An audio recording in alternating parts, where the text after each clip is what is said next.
Back-to-back carries. He's It's off to round the two, races Mike. again. Can he repeat? Fumbles it, and Baltimore's going to run this back. You cannot be serious. He's going to take another deep shot. Diving catch, Mason Kirby. What? The pass deflected away. Oh! Hey! What a catch.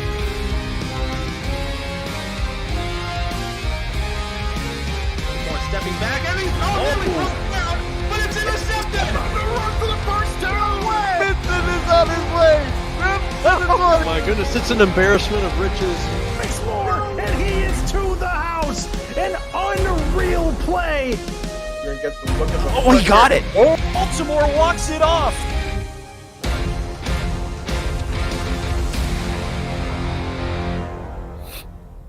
And then there were four. Welcome to the SFL semifinals along with Mike St. Green. I'm Cameron Irvine.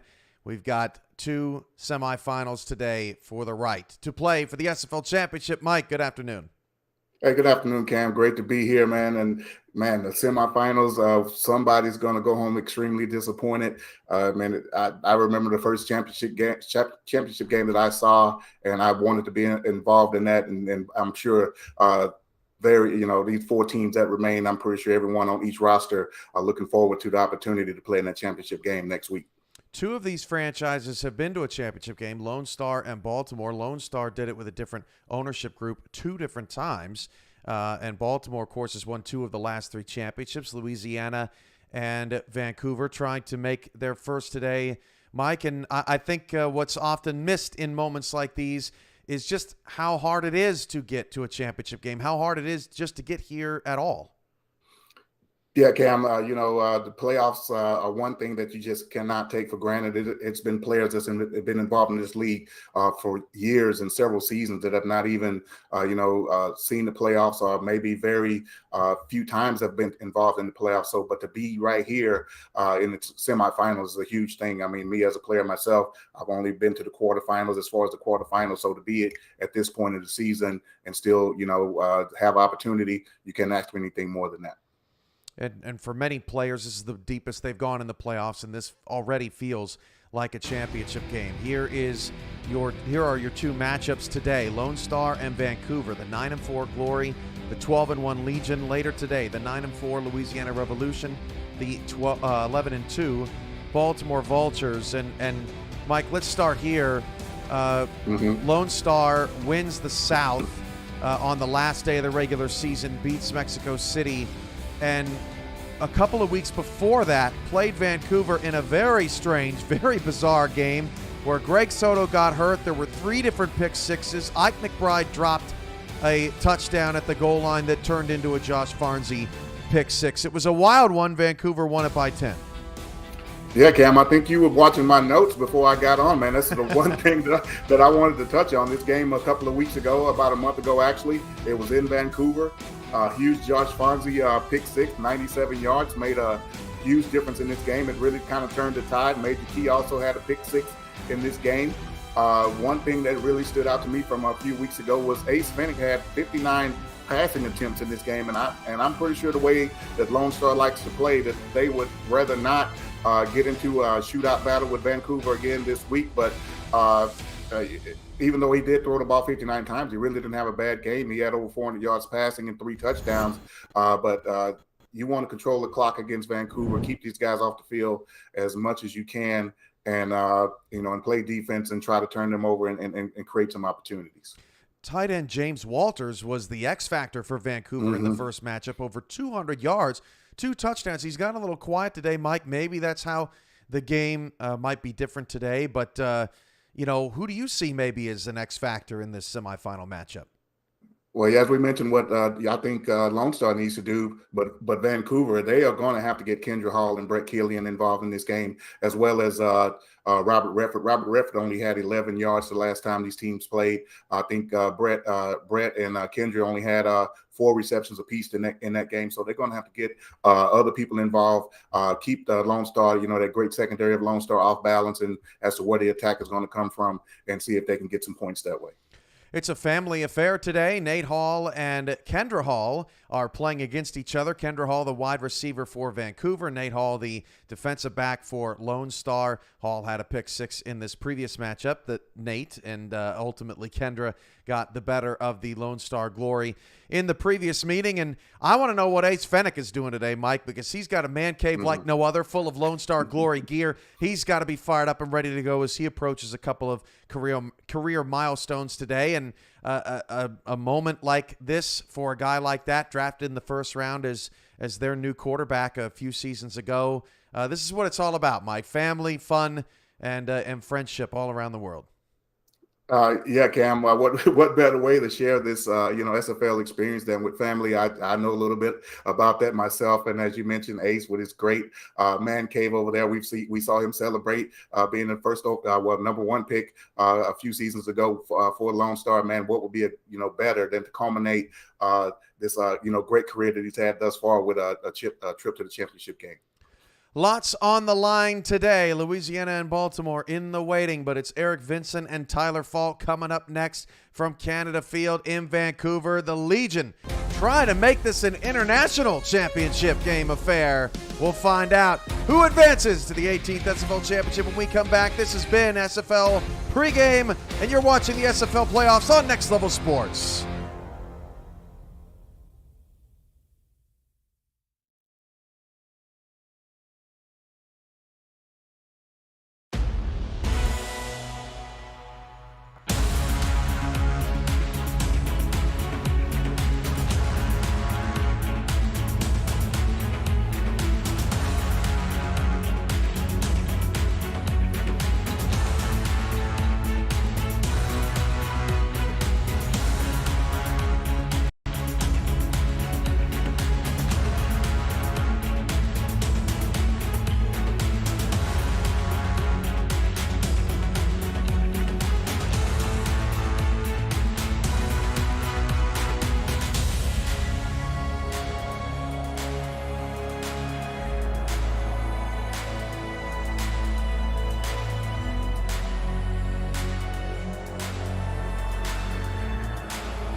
Next Level Sports welcomes you to the following presentation of the Simulation Football League.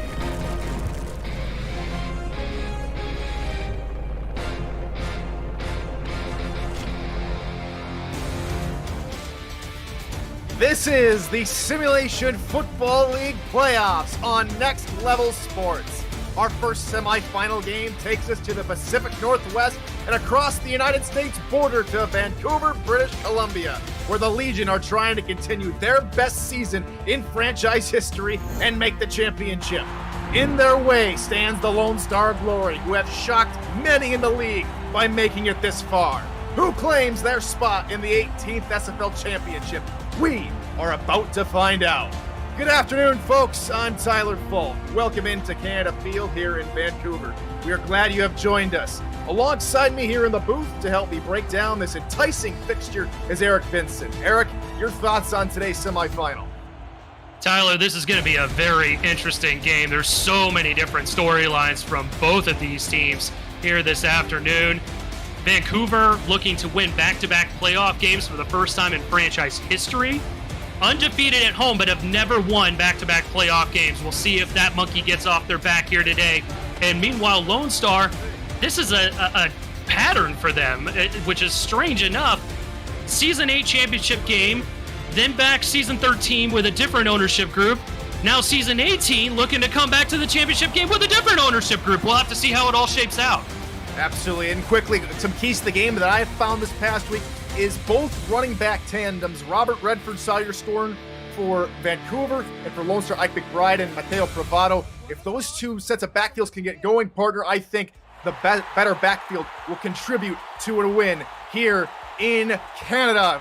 It is Lone Star to kick it off by James Trull. Vancouver deep to receive. Semifinal action just about to get underway. Who is going to the championship? Here we go. Chris Curtis on the return from about midway into his own end zone to try and take out of a couple tackles. Gets blasted at the 23-yard line, and on comes 10-season veteran Tom Pepper to the field for his first offensive position under center. Yeah, and Tom Pepper's going to be a huge piece of this offense. It's a gunslinging offense here, Tyler. They love to pass the football. Tom Pepper, a very Brett Favre-esque sort of quarterback, if you're new to this league. So we'll have to see what the game plan is against these Glory. He threw 3 touchdowns against this Glory in Week 10 and 3 touchdowns a week ago versus Tulsa. Pepper, his first pass today is still bobbed up in the air and falls eventually to the turf, luckily for the Legion. The offensive starters for the Legion continue as Robert Redford is the tailback with Sawyer Storn the fullback. Brett Killian, David Gears, Kendra Hall, Chris Curtis the wideouts.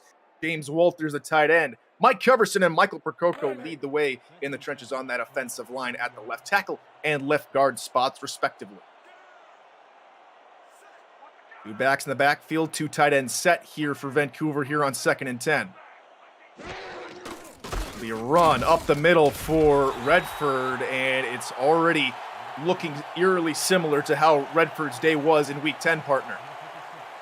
Yeah, and it's looking similar to even last week playing against the Tulsa Desperados. He averaged about 4.5 yards a clip, and that's just not going to get it done here in the playoffs. You got to at least get 5 yards a carry against tough defenses like Lone Stars. Was only able to muster 11 yards on 12 carries in that Week 10 matchup. 3rd down now for the Legion. Pass over the middle. It is caught and dropped by Chris Curtis. A quick 3 and out for the Lone Star Glory's defense. Yeah, and he heard the footsteps coming there, Tyler. I guarantee it. Vancouver a little bit slow out the gates. We've seen this kind of happen before with them. They eventually do gain their footing. But here in the semifinals, you got to come out the gates with some sort of sense of urgency, and right now we're just not seeing it so far. Also, we're able to manage a 10-3 lead, closing in on that end of the first half of last week's game, so nothing new as you mentioned, partner. Punts on its way from Brian Patrick, and is fair caught by Greg Soto at his own 44-yard line. Ace Fennick, an up-and-coming quarterback in this league, 4th season with the league and with the team for Lone Star. Yeah, and he's got potential to pass the 15,000-yard mark. He's about 200 yards or so away from getting to that 15,000-yard mark, which is very impressive for being his 4th season in this league.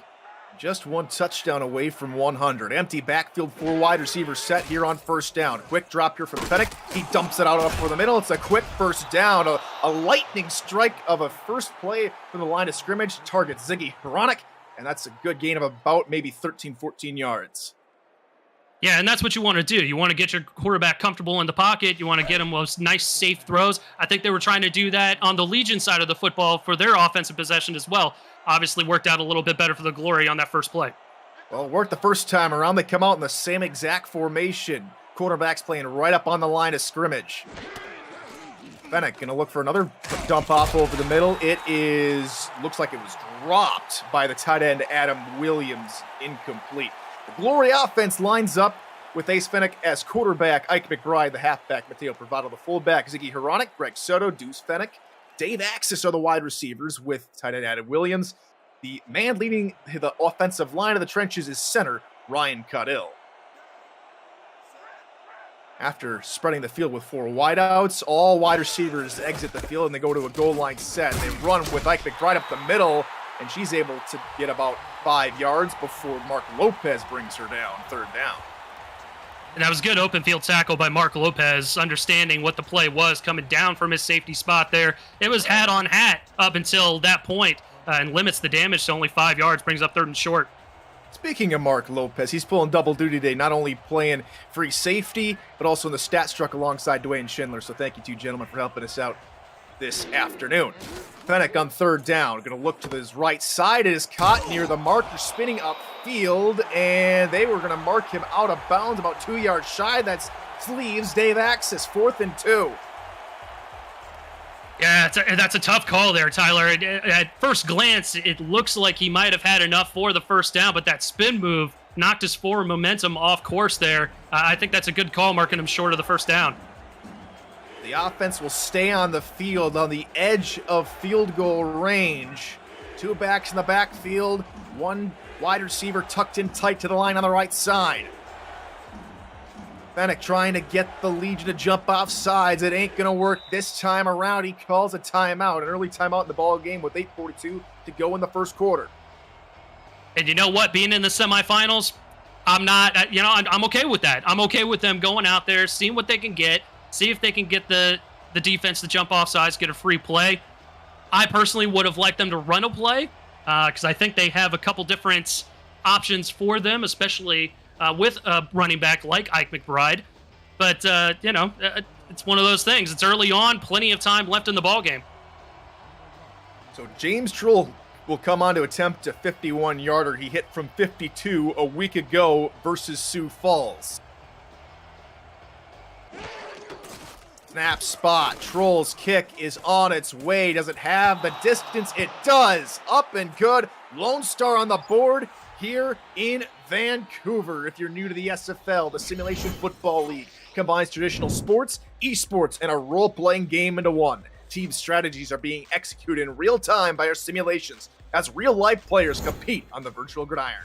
For more information about the SFL, visit our website at www.simulationfl.net. The SFL, we put the fan in fantasy. And Troll is going to put his boot through the ball, and we are underway once again. This time, Chris Curtis will take another return about 2 yards deep in his own end zone, trying to cut it out near side. And he might have been better off taking a knee as he's marked 2 yards shy of the 20-yard line.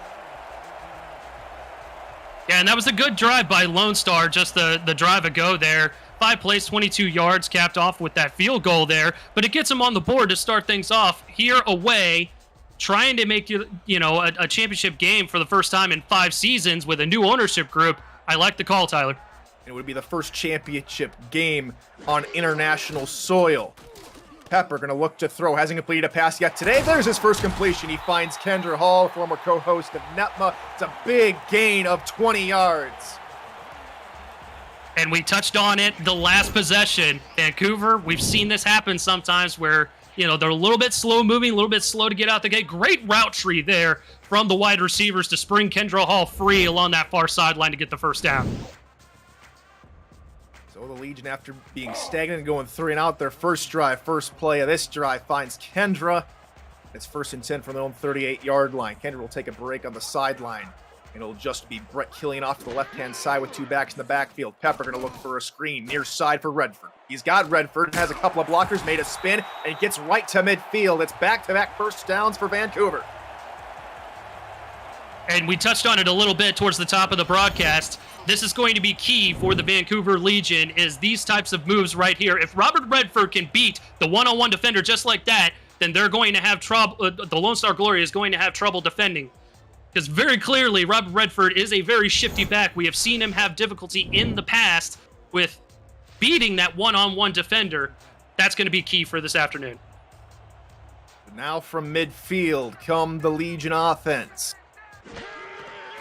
In the gun, Pepper looking far sidelines. Got Brett Killian, picks up 7 yards before he's hit from behind. And let's introduce the Lone Star Glory defense. Jukin Rukin, Bobo Cadil, Tina Begin, Yogi Barr in the trenches on the defensive line. Bogey Barr, Freddie Trammell, and Jay Martin are the linebackers. Mickey McGuire and Bo Martin Jr. the corners with Evan Lacy, Albert Begin, and Nate Hall at safety. Vancouver come out in a goal line set. They'll go with Redford off to the left-hand side. He tries to break a tackle, but eventually is taken down, but not before he picks up the first down.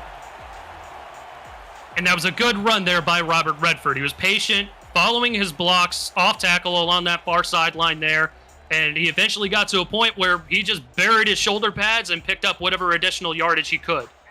Very nice drive here for the Legion. This is going to be the 5th play of the drive. And off Redford, near side, had a little bit of a hole, and will pick up about 4, maybe 5 yards on the scamper. And this has been a very productive drive by the Legion. They've taken what the defense has given them. You're not seeing Pepper force any throws.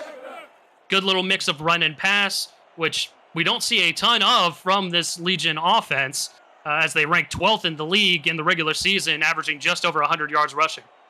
Pepper 3 for 3 passing on the drive, 2 run plays, all totaling about 9 yards for the Legion. Pepper now looking over the middle, caught by Chris Curtis near the line to gain. He's marked a yard shy on the underneath route. And again, not a bad decision there by Pepper. He sensed the pressure was coming, got rid of the football quickly, got what the defense was going to give him, and it sets up 3rd and short. From Lone Star's 30-yard line, it's 3rd down. Goal line set. Redford through the middle. Give it to him. Very nice, tough yardage from the natural, and Lone Star's drive continues.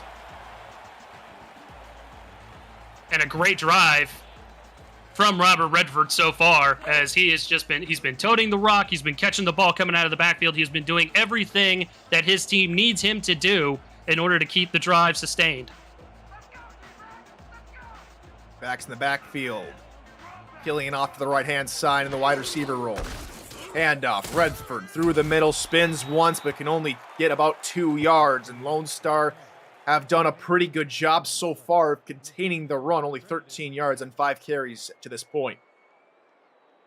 Yeah, but Redford is a danger coming out of the backfield as a receiver as well, so they will have to keep an eye on him on those little swing passes, on those screen passes that they set up for him.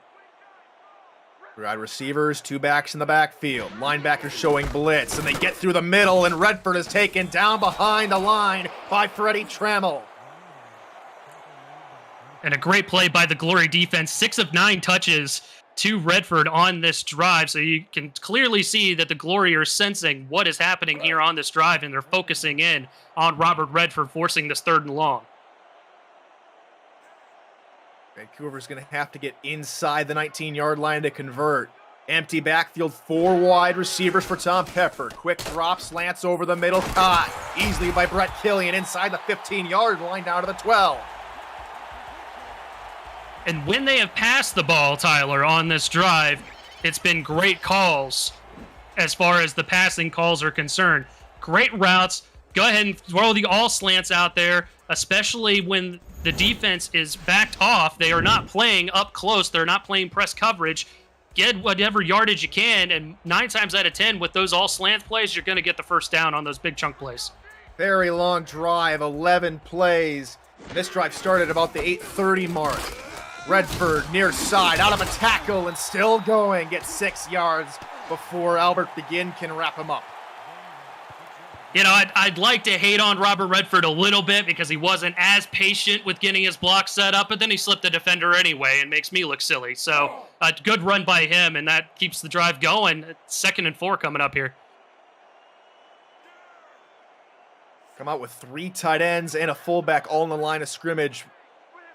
Redford, the lone man in the backfield. It'll be a swing play for Redford. Near side, 1 man to beat, spins around him and into the end zone. Touchdown, Vancouver! And that's exactly what I was talking about, Tyler. When Robert Redford is able to beat the one-on-one defender like that, it is going to be a long day for the Lone Star defense. We'll get another look at the play here. It is literally just him and Albert Begin out there, and whoop, bye-bye. Albert Begin made a play earlier to stop Redford on a run. Could not get to Redford before he crossed pay dirt. And Vancouver will take the lead. Chance to win now takes the field to try and add on the extra point.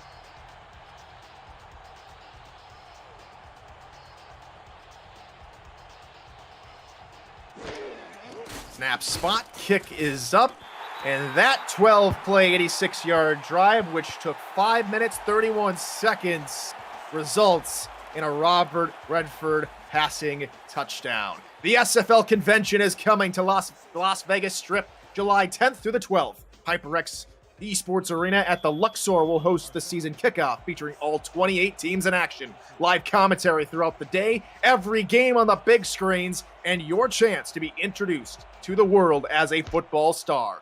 Room rates are just $80 per night stay. Visit simulationfl.net/convention for more information and to reserve your room. The return from Greg Soto is going to get up to the 25-yard line, and it's good to see him back out there. He hasn't been injured in the first quarter like we saw in Week 10, so maybe this will be a better representation of what Lone Star may have been able to do in Week 10. And they played a very hard-fought game against the Legion despite losing one of their best receivers back in Week 10. So we're going to have to see what this Lone Star Glory offense has in store for Vancouver, if it's going to be very similar to that matchup. Fennec, under pressure, got rid of it quickly off to the right side. Williams is there, the tight end, and will pick up 6 yards. And again, very methodical, it looks like so far as the game plan on offense for the Glory. Just looking to dink and dunk, take what the defense is giving you. Don't force the big play. Just wait for that play to open up and then take advantage. Offset eye behind Fennec here on second down. They'll go with a little trickery with a cutback to McBride and nothing doing. Gerald Giudice was there for the Legion. Yeah, Giudice stayed home on that play, was able to cut that off, because otherwise you saw the whole defense shifting over to the opposite side. Giudice was really the only guy within about 2 or 3 yards that was going to get him. Third down now here for the Glory. Fennec in the gun with 3 wideouts. Steps up in the pocket looking for the worm again. Adam Williams makes the reception and will keep the Glory on the march. Wow, just a gutsy throw there by Fennec, as we'll get another look. Throws it into traffic, stepping up into the pressure, and somehow finds his big tight end. It's nice soft hands there by Williams as he's able to bring it into his body. Very nice pitch and catch from Fennec to one of the 2 members we know of for the Glory that is hanging up their cleats at the end of the season. Adam Williams alongside Dave Axis announced their retirement earlier on this postseason. They're looking to finish their careers out with an SFL championship. Fennec's going to look for McBride out of the backfield near side. Loads of room for McBride to run on the swing pass. Will pick up 8 yards. The Vancouver Legion defense will line up as follows. Gerald Giudice, Achilles Papatonis, Gabriel Womack are the man of the trenches on the defensive line. Earl Fields the 4th, Josh Farnsey, and Marquise Reed are the linebackers. Major Key, Arf, or otherwise known as Ashley Rose Finch, and Dean Maddox are the corners, with Mark Lopez, Michael Lister, and Drew Hamilton at safety. Another run here for McBride. This one goes nowhere. Stood up by Giudice and company. No gain. Yeah, and then another good play there by Giudice on the line, just stopping the damage there before it can even start, as McBride is a very dangerous runner and can take down guys as big as Giudice.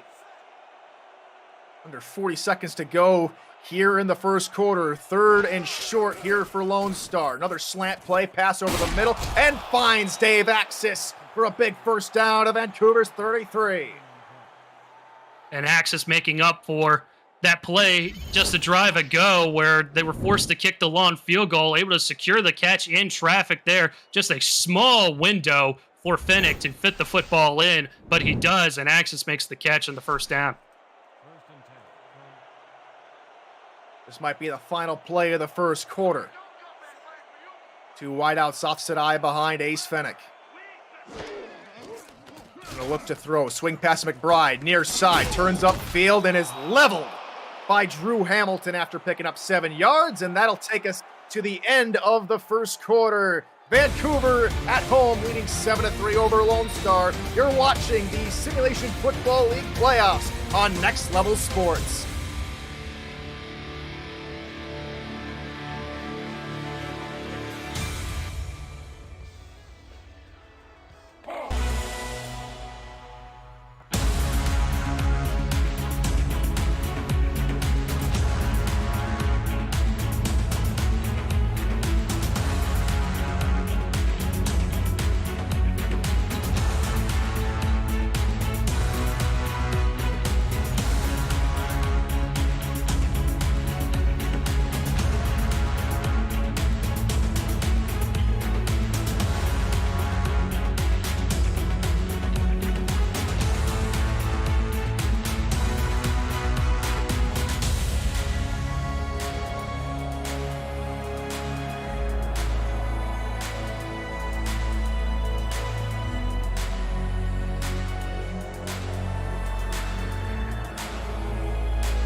Welcome back to Vancouver, British Columbia and Canada Field. I'm Tyler Falk alongside Eric Vincent here in the booth. Glad you could join us for semifinal number 1 of 2 here on Next Level Sports. Fenech looks outside and will pick up another first down. Finds Deuce Fenech. It's the first ace to Deuce connection of the ball game.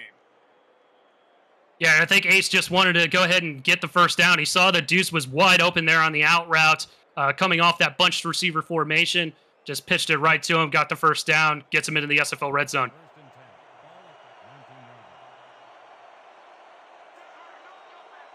Now, for the first time in the red zone all ball game, Fenech looking for it all. First play finds Dave Axis. Touchdown, Lone Star. And that's the splash play that they were looking for. They're lulling the defense into a false sense of security, and Fenech sees Dave Axis just beat his man right off the line. D. Maddox roasted to a crisp, and boom, one-handed acrobatic catch there for the Diva in the end zone. He broke away from Dean Maddox and got into the end zone for 6. On comes James Troll to try and make it 7.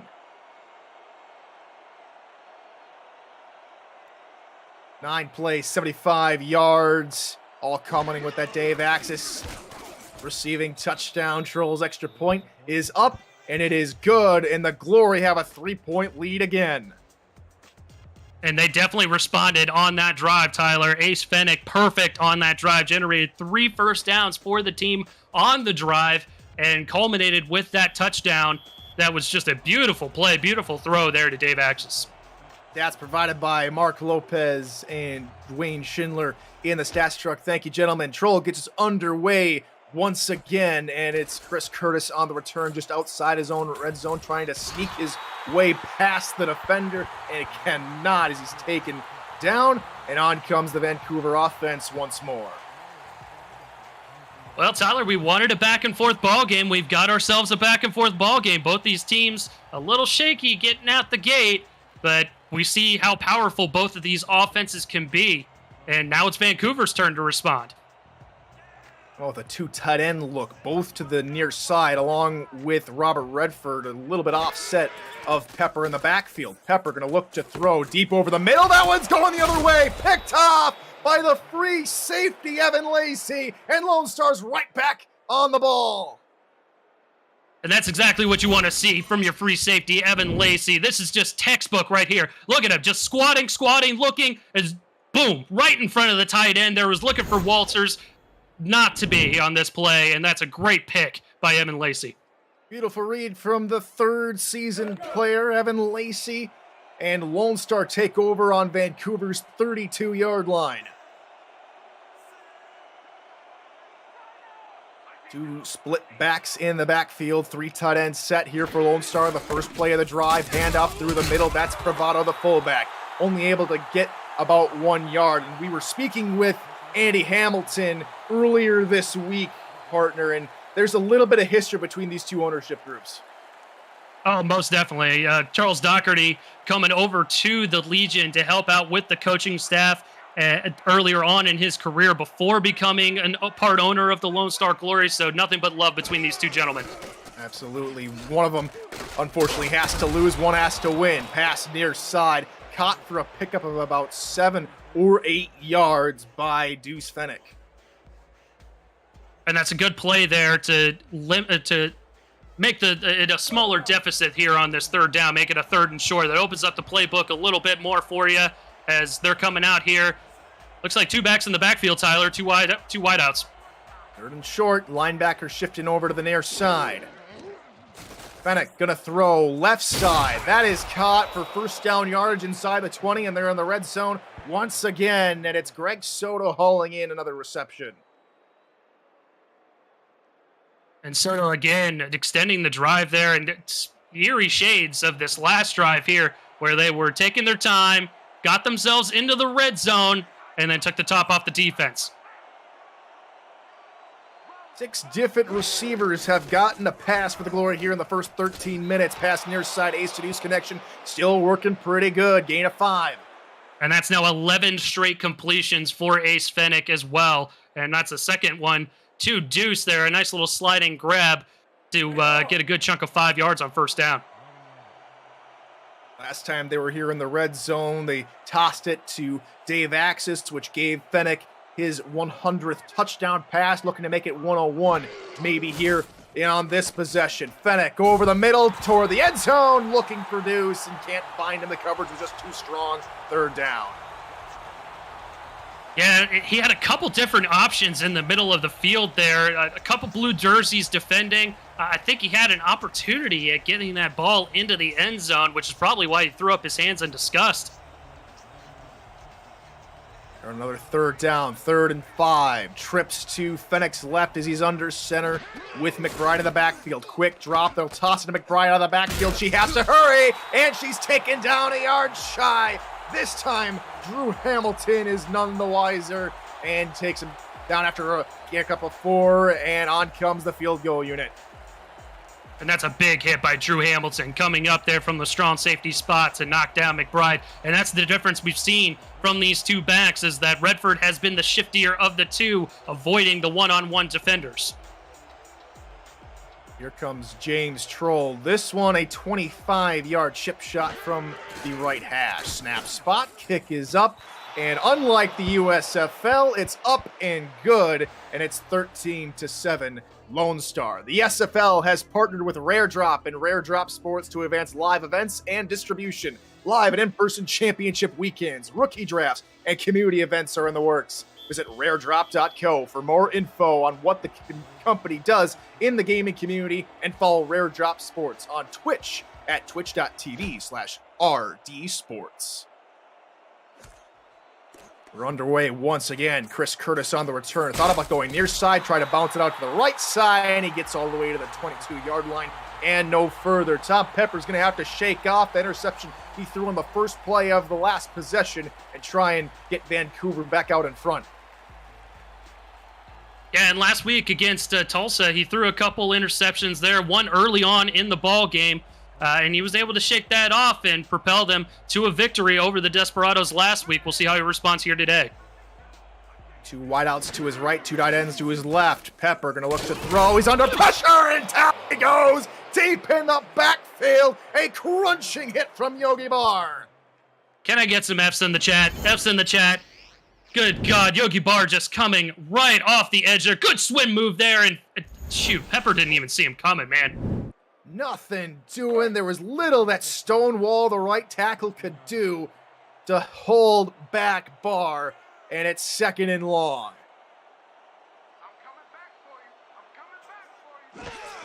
And they'll give some of those yards right back. Redford through the middle, a gaping hole for the natural, and that'll bring up 3rd and short. They will probably decline this penalty. I would definitely say so. It was a good run there by Redford. Good burst of speed coming out of the backfield, and yeah, it does look like the Legion are going to decline that and take the yardage on the play. So it should bring up about a 3rd and 5 or 6 here for Vancouver as they try and continue this drive instead of going maybe 3 and out.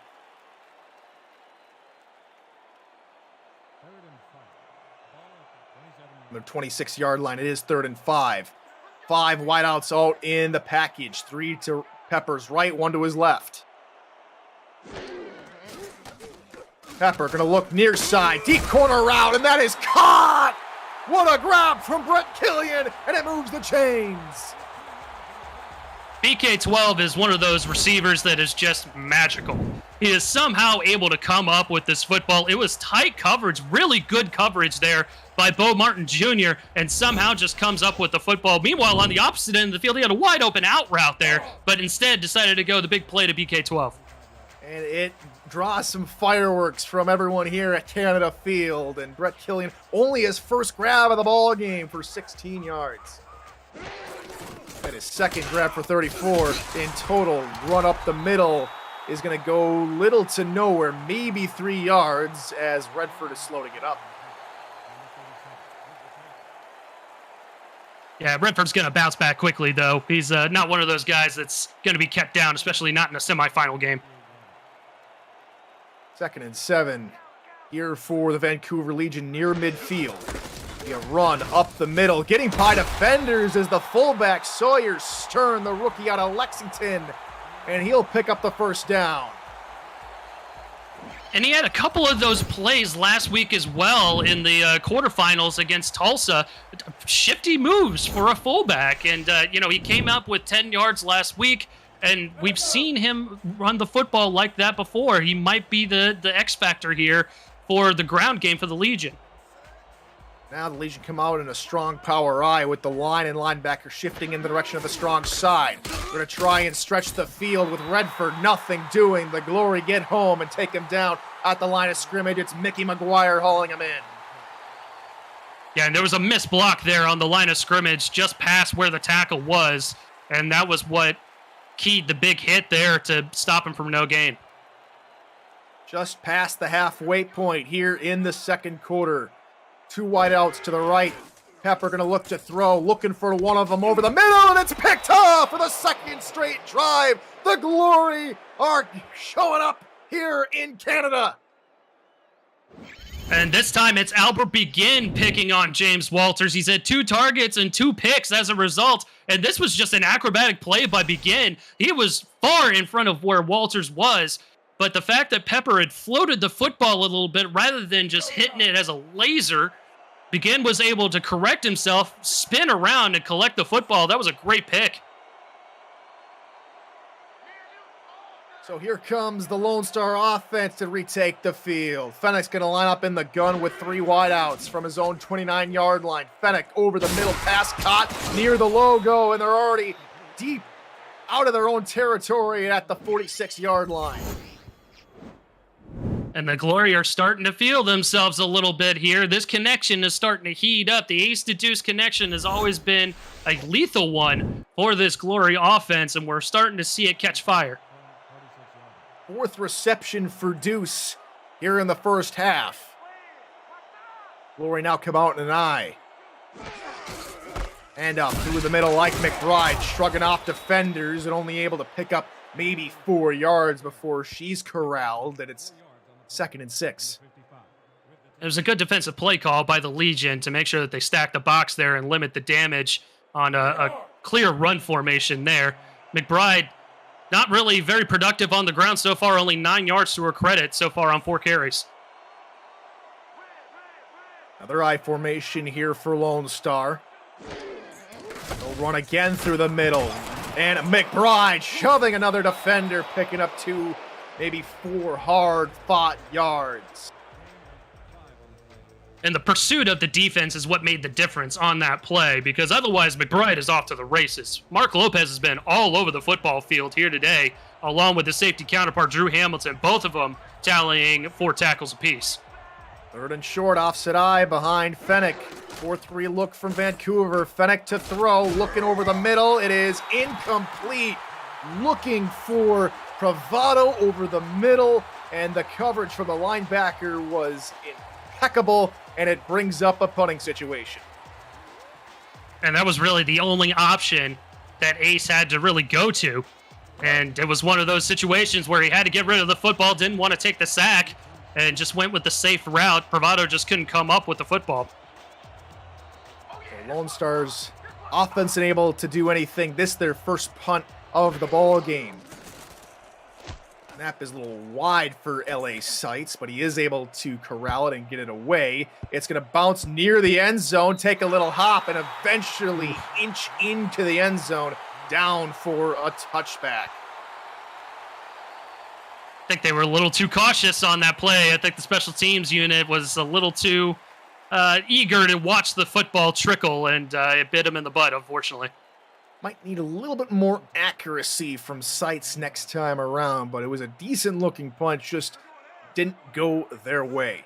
Vancouver now come out with trips to Pepper's right as he's under center. Quick drop, Pepper over the middle. That is caught in traffic by Brett Killian. Good enough for 5 yards before Trammell and company bring him down. And that's evidence of him talking to the coaching staff along the sideline. You know, Pepper went over to head coach Andy Hamilton, talked with his coordinators, and they told him, look, ease up on taking chances. We got plenty of football left to play. Go with the safe route. Take what the defense is giving you. All right, 8 men in the box here for the Glory to try and counter. Hand off Redford near side. He's hitting the backfield. Down he goes. Loss of 2 on the play as Jay Mart comes up from his linebacker spot. And Mart's one of those great linebackers in the SFL. He's very athletic. He has the speed to get in the backfield and make those kind of stops. Almost 100 tackles to his credit in the regular season. Rushing game has quieted considerably as we've gone on. Pass over the middle, first catch of the day for David Gears, and it moves the change. First down, Vancouver. And we anticipated that happening, Tyler. These are 2 gunslinging offenses. They don't like to run the football a ton. They offer it as a complement to their offense, not the focus of it. And we're starting to see it now as we get further and further into this ball game. Gears had a solid day on his 2-way contract. Just played last night in the SFLM, or the minor league we have here in the SFL, and now making a play for his professional club.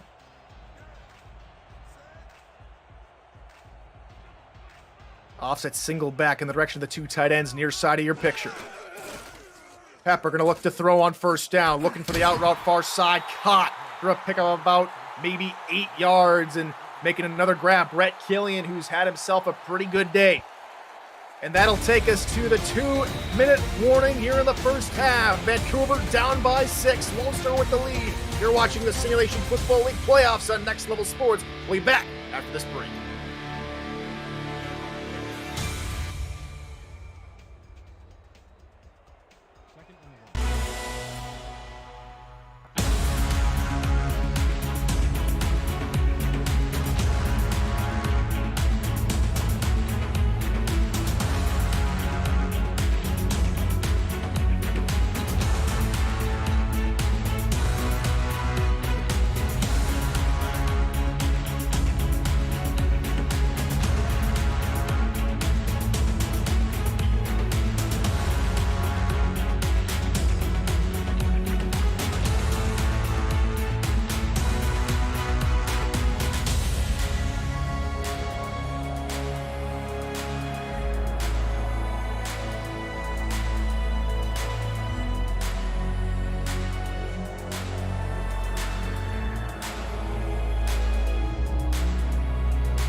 Welcome back to Vancouver. Tyler Falk, Eric Vinson here for this semifinal contest. It's 2 minutes to go here in the first half. Redford's going to get the call on a swing past the far sideline and will pick up the first down.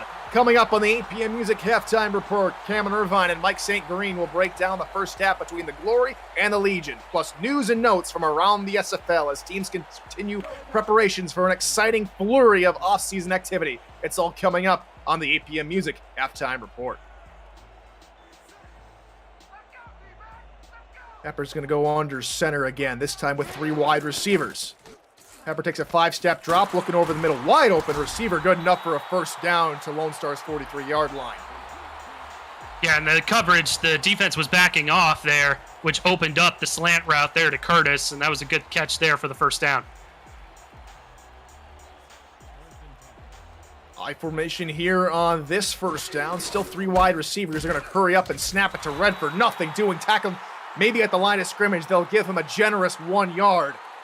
And in the second down as Vancouver hustle back to the line of scrimmage. Pepper going to look to throw now. A slant play. They'll just dump it off to Stern out of the backfield. The fullback gets involved, picks up about 5 yards, and back to the line Vancouver go. Third down here for the Legion. Still same I formation with 3 wideouts. Pepper looking outside. Finds Stern again near the pylon of the marker. Nothing doing. They're going to mark him about a half a yard shy, and they're going to call a timeout on 4th and inches. Yeah, and that was tough. That was a tough formation to run the no huddle out of. There really wasn't a whole lot of options for Pepper to go to. He had to go to Stern 2 plays in a row, and Stern, unfortunately for him, was not able to get the first down. So that looks like they're going to try a long field goal here, Tyler. So it's chance to win, taking to the field. Hit a long of 42 last week in his only field goal attempt. This one are about 50 yards from the right hash. Snap spot. To Win's kick is up, and it is through and good. Both kickers now have a 50-yard field goal under their belt. Lone Star still leads 13-10. And you're watching that kick, and you're looking at it, and you're like, I don't know, but it looked like it still had 2 or 3 yards clearance there, so good kick there by To Win.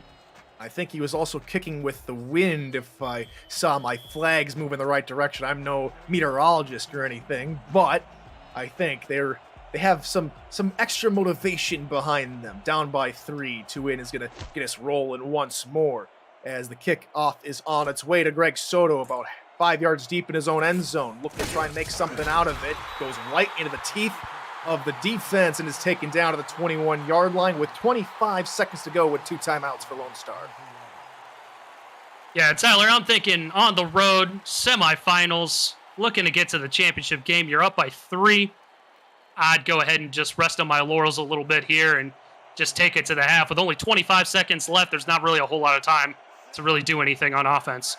They also get the ball to start the second half as well, so I'm thinking they're going to just take your advice. They hand it off to Pravado, the fullback, who picks up 4 yards, and the clock continues to run. Yeah, no rush to call any timeouts from either team here, so I think they're both content with possibly going into the half with the score being the way it is. Maybe we'll see one more play, though. We'll snap it with 1 second on the clock. Fennec going to look near side. It is caught near the sideline, complete at about the 35-yard line, and that will bring this exciting first half to a close. We'll send you to the studios after this commercial break. It's 13-10 here in Vancouver with the Glory out on top. You're watching the Simulation Football League playoffs on Next Level Sports.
Welcome to the APM Music Halftime Report, along with Mike St. Green. I'm Cameron Irvine. 13-10, Lone Star leads Vancouver at the half. And last week, Mike, we were just talking about how Tulsa kind of let the game slip away at the end of that first half against Vancouver, allowed a 99-yard touchdown drive all the way down the field. This time, Lone Star holds Vancouver to 3, and it's a 3-point game. Yeah, Cam, this has been a hard-fought, tough first half. For a second there, I thought we were in for a, kind of a back-and-forth scoring type game. The way these teams started out with, the long field goal by James Troll there in the first quarter, and then Vancouver answered with a touchdown catch from Robert Redford, and we thought the scoring was going to get rolling, but then these defenses showed up, and I'm really impressed with this Lone Star secondary, the way they've been playing so far in this first half. They seem to be giving up short middle, Mike, and kind of waiting on Vancouver to open up their playbook, try some chances. But still, Brett Killian can catch just about anything. 4 grabs in the first half. He was excellent despite Bo Martin Jr. leading all players in tackles in the first half. Nothing gets past 44. Bo Martin Jr. He's one of the better, cornerbacks in this league. He's big. He's physical.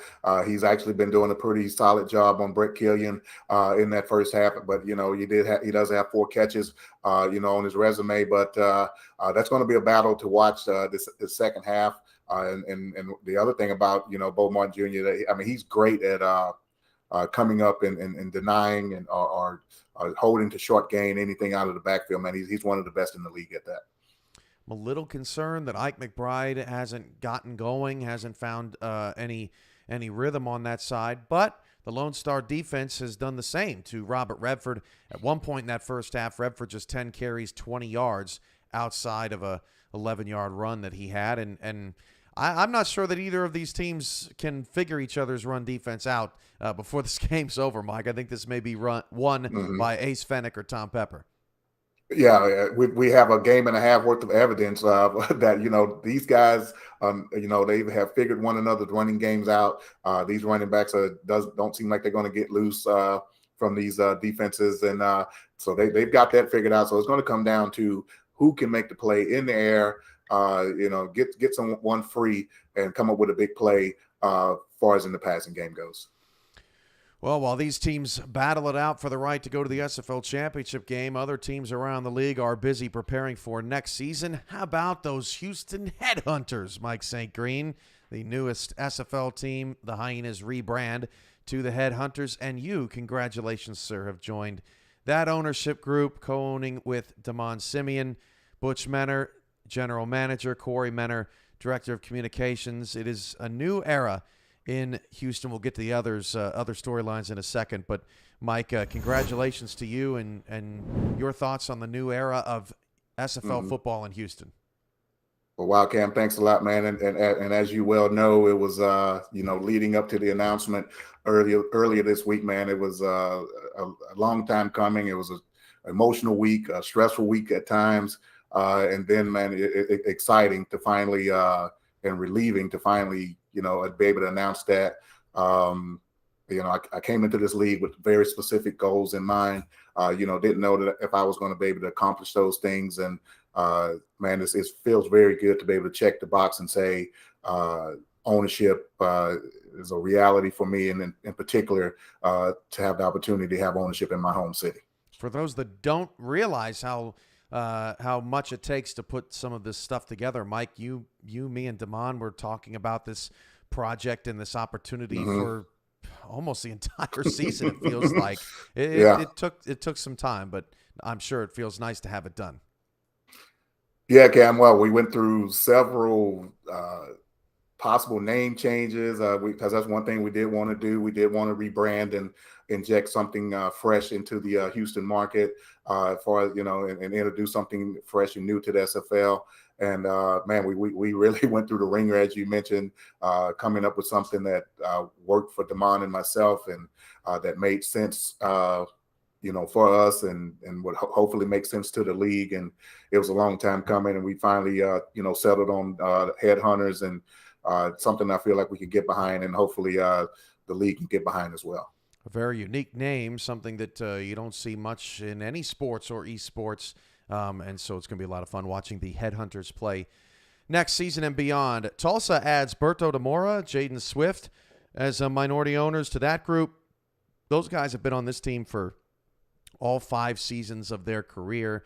They have been a part of this Tulsa culture that they have been building. So congratulations to those guys. And Deion Hawkins, Tulsa up for Most Improved Team in SFL Honors, which airs on Thursday, and had a great run in the playoffs, lost to Vancouver last week in the quarterfinals. Marco Swift coming over from Houston, named general manager. And Mike, what's next for Denver? Vega not seemingly returning to coaching. Adam Wiseman is attached to one of the expansion bids, which you'll find out at halftime of the championship game, which 4 new teams will be coming into the SFL. But we've seen a bunch of notices and kudos to Vega and the Denver social media team not shying away from, hey, you know, we got some guys moving on. We wish them all the best. Here's all their records. They've done a really nice job with that in the offseason. But eventually we're going to be talking about who's going to Denver and not who's leaving Denver. What do you see for the Night Wings coming up next year? Wow, Cam, that is very interesting, right? I mean, they have a bunch of surprising departures over there. I mean, they had an exodus a couple of seasons ago that they had to adjust to after winning the championship, and it looked like they were getting things turned back around and headed in the right direction this season. And towards the end of this season, barely missing the playoffs there, losing to Vegas last week of the season, and then now, you know, another turnaround, another, you know, turnover again. And how are they going to respond to that? It's really difficult to say this season as to what they're going to do next season, just because of we got 4 new teams coming in. It's going to be a lot of change and a lot of upheaval in a lot of teams this season. And I guess we're going to have to wait and see how the dust settles to see how things play out over there with the Night Wings. Lone Star 13, Vancouver 10. Mike, we talked about X factors before the game. Kendra Hall, you listed as an X factor. She's been a bit quiet. Are you sticking with her to make the biggest play of this game, or you see somebody else stepping up here in the second half, given what we saw in the first?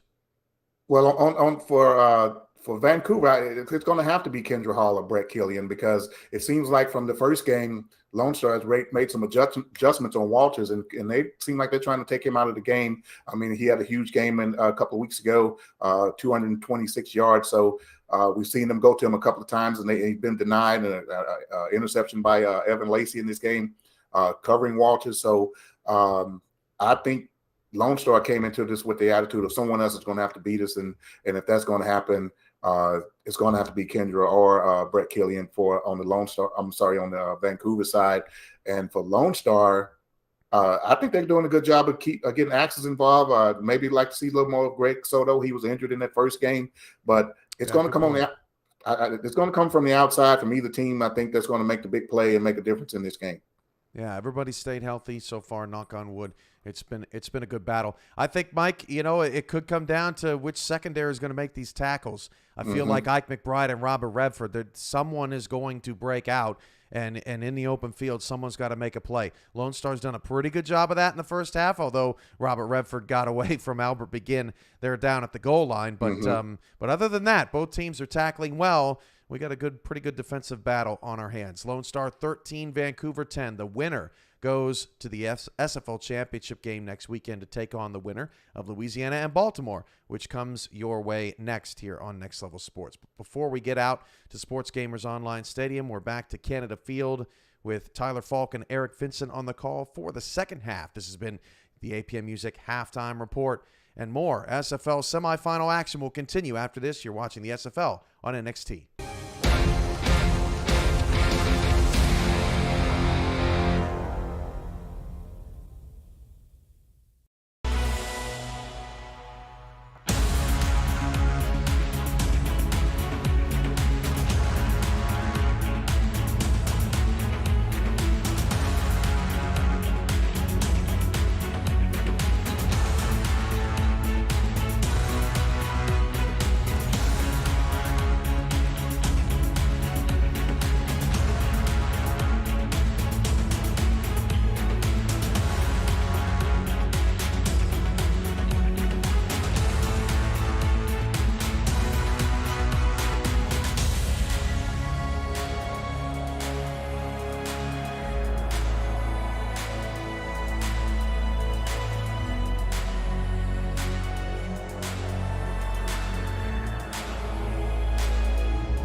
From Vancouver, British Columbia, and Canada Field, welcome back to the Simulation Football League Playoffs semifinal between Vancouver and Lone Star. I'm Tyler Falk alongside Eric Benson, and the second half is underway. Greg Soto on the return here for Lone Star. He's going to try and bounce off a couple tackles and makes a couple more miss and nearly broke one off like he broke one off versus Sioux Falls just a week ago. Yeah, and last week against Sioux Falls, he had a couple returns like that where you sensed he was going to go, and then sure enough, he broke one towards the end of the first half. So he's going to be a return guy to keep an eye on. Absolutely. Has had a stellar career in returning kicks. Lone Star now going to come out with an offset eye, one wide receiver tucked in tight to the line of scrimmage on the left-hand side. Handoff, McBride didn't get a whole lot of production in the first half, and right away makes an opening salvo statement to the Lone Star 49-yard line. And that tells me that that is what they were going to focus on at halftime. They're worried about keeping this a passing game, a passing attack from both of these teams. They want to get Ike McBride involved, and that is a prime statement of that right there. Very nice run of about 12, 13 yards for Miss Ike McBride. And it's another first down. 4 wide receivers, McBride alone in the backfield with Fennick under center. 2-step drop from Ace, looking underneath. Caught, picks up about 6 yards on the pitch and catch to Mateo Privado. Bit of an odd route there from Privado. I'm going to give him a pass since he's a fullback, not necessarily, route running high on the priority list for fullbacks, but I was able to find a nice little spot in the zone there and get a catch for 6 yards. Find the open holes if you can, if you're the quarterback. That's what they teach you. Fennick going to look to throw, swing pass near side for McBride. And McBride will get another Lone Star first down inside the Vancouver 40 to the 37-yard line. Good drive so far from the Glory. They're taking what the defense is giving them. Good chunk plays of 6, 7, 8 yards. And that run play originally of a good 14, 15 yards from McBride. And like I said, they're looking to get her involved in the offense more. She was not heavily involved as a threat in this offense in the first half, and that has to worry the Glory coming into the second half against this Legion team. Very nice drive. 4th play of the drive already here for Lone Star. Fennick, deep shot over the middle, looking for Adam Williams. Williams can't bring it down. Excellent coverage on the play, second down. And a nice job by Josh Farnsey getting back into coverage there and able to bat the football away. He only had about 8 pass deflections in the regular season coming into the playoffs, so a nice job by him just staying one-on-one with the tight end. The team leader in tackles did have that 97-yard pick 6 against the Glory in Week 10, trying to be a little reminiscent and trying to pick that ball off. McBride to the far sideline. Can't get the wheels turning hard enough, and she's only able to pick up a yard before Marquise Reed will bring her down, 3rd down. Yeah, it wasn't a whole lot available there from McBride on that run, trying to stay patient and find the hole there, but there just was not anywhere for her to go, and Marquise Reed slams the door shut. Bump coverage on the outside, and all 5 wide receivers as Lone Star spread the field. Fennick under pressure, gets it away, and it's picked up! And back the other way goes Ashley Rose Finch! And he's back to the 30-yard line. Made an excellent play on 3rd down. And Tyler, you sensed that one was coming when you're watching the play live. Fennick hesitating, stepping up in the pocket. You saw the press coverage there, and these DBs for the Legion are very, very good in coverage. You see it right there as ARF is able to just pick it right off from Greg Soto and go back the other way. Great play there from the Legion to start the second half. Fennick was trying to connect with Greg Soto, and Ashley Rose Finch was there to deny. Goal line formation on the 30-yard line here for Vancouver on their first play of the half. Flag on the play as Redford is fighting off defenders, picks up a good gain of 9 yards, and I think it's going to be offsides, and so another penalty, but another penalty declined here for Vancouver. Neutral zone infraction, number 92, defense. Yeah, and that was a hard-fought run there by Robert Redford as Vancouver will decline that. Just taking defenders with him, getting every bit of yardage he possibly can. And that's the kind of game that he's played so far here today. He's been very good in the open field. He's been running tough between the tackles, and Vancouver is looking to finally capitalize on that and hopefully get in the end zone and take the lead. To begin with the infraction on the defensive line. Second and short now here for the Legion. They come out in a strong power I. It'll be a handoff to the near side. Robert Redford will get across the 40, enough for a first down, and finally taken down at the 43-yard line by Begin. Again, tough running by Robert Redford. It was good blocking up front. He was able to bounce it out to the outside and get to the second level. And at that point, he had to lower his shoulder pads and make sure that he got a little extra yardage to get the first down.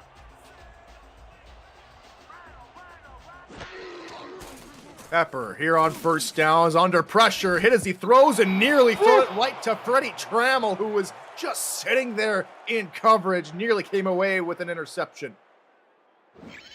Trammell's been heavily involved in this defense today as well. He's had 10 total tackles, and look at it right there. I maybe got away with a penalty there, able to bump the receiver a little bit too far past the line of scrimmage, but that's all right. He's still able to stay right there in the lane of traffic and almost pick the football off.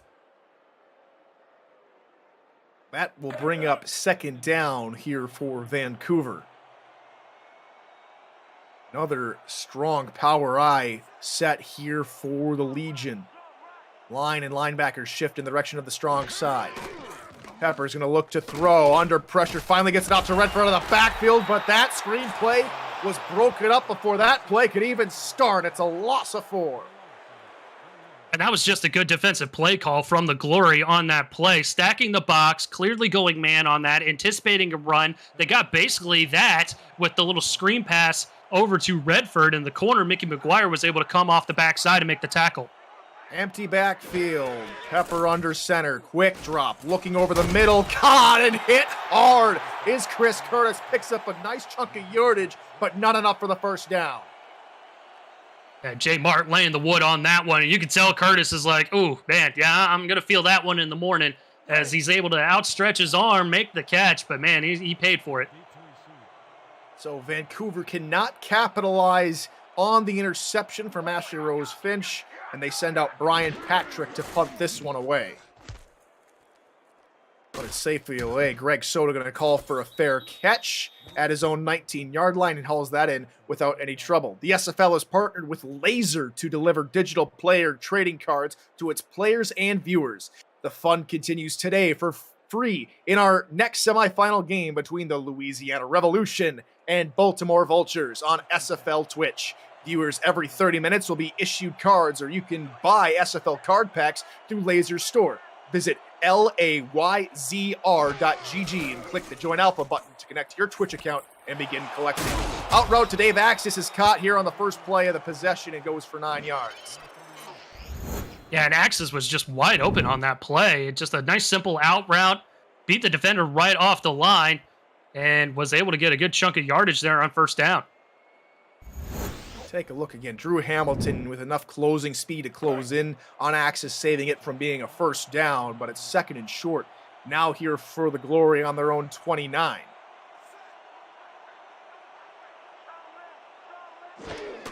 Hoover stacked the box, about 9 men in the box. No problem for Ike McBride as she bulldozes her way through for the first down. Yeah, that's the type of back that Ike McBride is. 6'2", 230, and a bruiser of a runner. And she's able to get those extra yards in those short-yarded situations, even when the defense knows she's coming. Doesn't have a whole lot of yards, but they've been hard-fought and crucial yards. As Fennec going to take off near side, hit hard from behind. He does pick up 4 yards on the QB scramble. Man, I don't know about you, Tyler, but I started gnawing my nails on that play there. Just watching it unfold, seeing how Fennec was holding the football, you're just waiting for it to get popped out on the hit by Womack.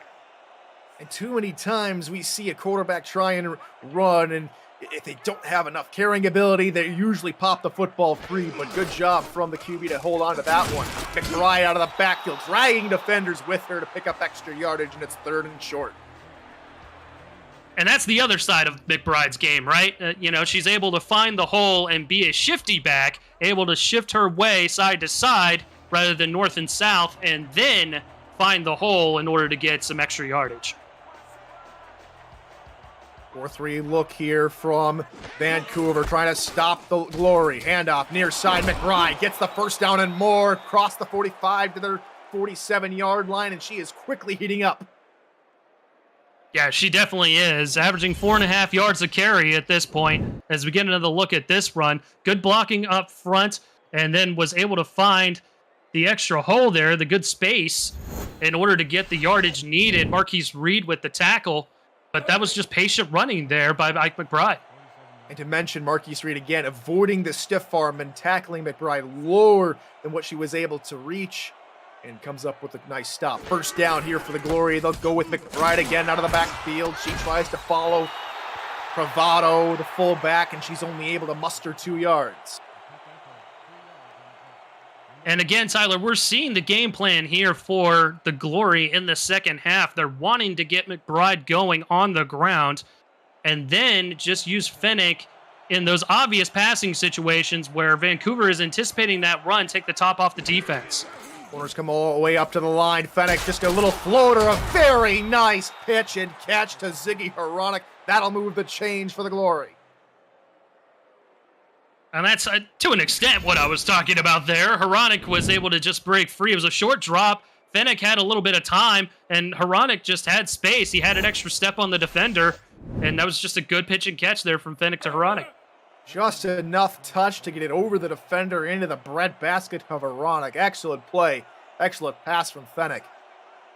Offset eye behind Fennick this time around here on first down with 3 tight ends.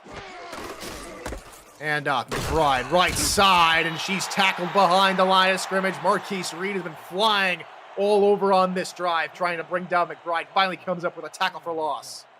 And that's a testament to Marquise Reed and his speed and pursuit, because otherwise McBride wasn't going to have anybody near her for at least a good 8, 9, 10 yards. Another long drive here for the Glory. Fennick gonna look to throw, hit as he throws, and it goes down as it was Judas Sessi coming through the middle to disrupt the play again.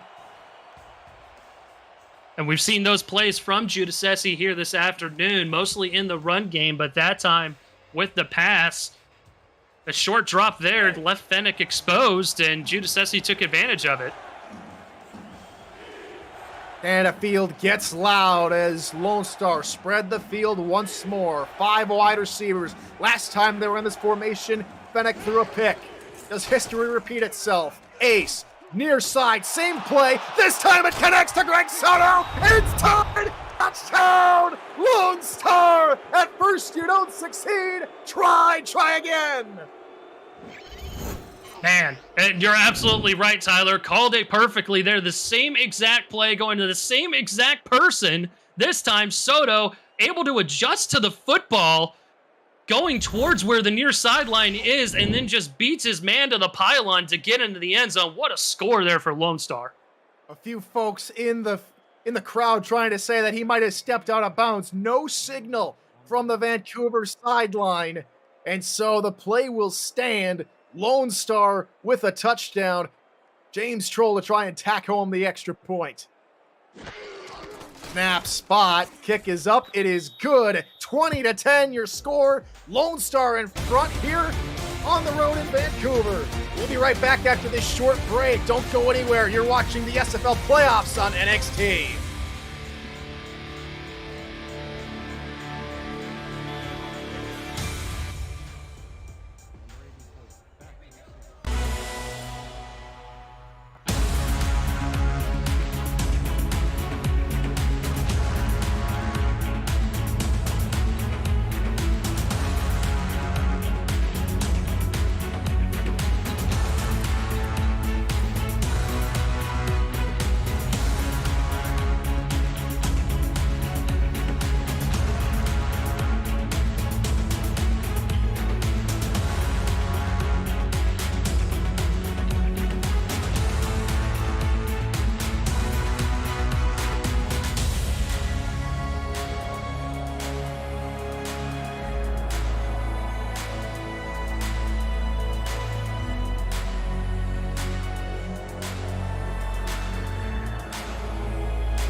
Good to have you back here in Vancouver, British Columbia. I'm Tyler Falk alongside Eric Vinson as Curtis gets us underway on the return, able to bring it up to the 19-yard line. And we took a little peek behind the curtain, Mr. Eric Vinson, on that last play. And the decision for Vancouver not to challenge and save all those timeouts with the Glory being in the lead, the most we could probably gather is he may or may have been out at the 2-yard line. So really tough decision if you're the coaching staff. Absolutely. I'll get to it after this play. No wide outs. It'll be a swing pass for Redford out of the backfield near the side. Tries to cut upfield.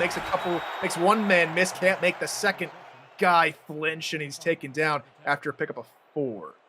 Yeah, and Tyler, going back to your previous point, we're kind of looking at it at the Jumbotron here, and we're trying to see what exactly everyone was kind of bellyaching about. There were 2 points there. One time, there was some green grass. The other time, at least from our vantage point, there might not have been as much green as we thought. 2nd and 6. Pepper under pressure. Down he goes. He's taken out at the kneecaps by J Mart. And you've seen J Mart kind of building here in this second half as well. And he just comes on a blitz there and just beats his man right off the line. A great play there by the linebacker to get the sack. Very nice play. Looked like he was going to drop back, and coverage comes in on a little twist and takes down Pepper behind the line. And so it's 3rd down, 10 yards to go here for Vancouver. Pepper, deep drop, pressure in his face, gets it off over the middle. Very nice pitch and catch to move the chain. It's David Gears making the reception. And he's been in a very crucial spot, not just here for Vancouver, but over in the minor leagues as well. He tends to thrive when it's 3rd down. Well, it's that body type that you look for as far as the slot receiver goes, right? Dave Gears is the prime example of it. He's 6 foot, 220, speedy guy, and he's able to make those plays in the slot that most other receivers would not. 4-3 look against a goal line offense. Handoff, Redford through the middle, got a nice little hole. Will pick up short yardage, maybe 3 all told before Albert Beginning Company take him down. And Tyler, again, just to go back to the previous drive, the sky is not falling at this point. It's a 2-score game. There's still plenty of opportunity to get back in this football game. Vancouver has a nice drive already going here. Now, they might have wanted to save their timeouts. Pepper looking to throw, floats it far sideline, caught by Brett Killian across midfield of the 48-yard line out of the bounds. And just like that, we know, partner, from personal experience that Vancouver can turn it on in a hurry. Oh, absolutely, especially faced with adversity as they are right now here at home. And, Pepper is looking to turn it on a little bit. He had a couple mistakes there in the early goings. Overall, his completion percentage is not bad, though. He's just had that couple bad mistakes, those couple interceptions. Vancouver have never lost at home, but they have lost in their second round of playoff action every single time. They go to Robert Redford, no gain here on 1st down.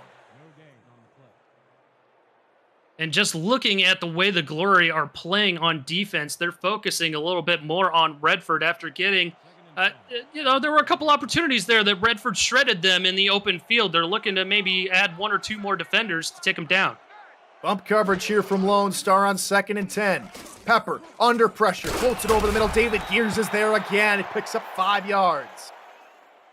And that was good coverage across the board. There really wasn't anywhere for Pepper to go, and Gears was the best option. And that was just a good completion to get what they could. That brings us to the end of the 3rd quarter.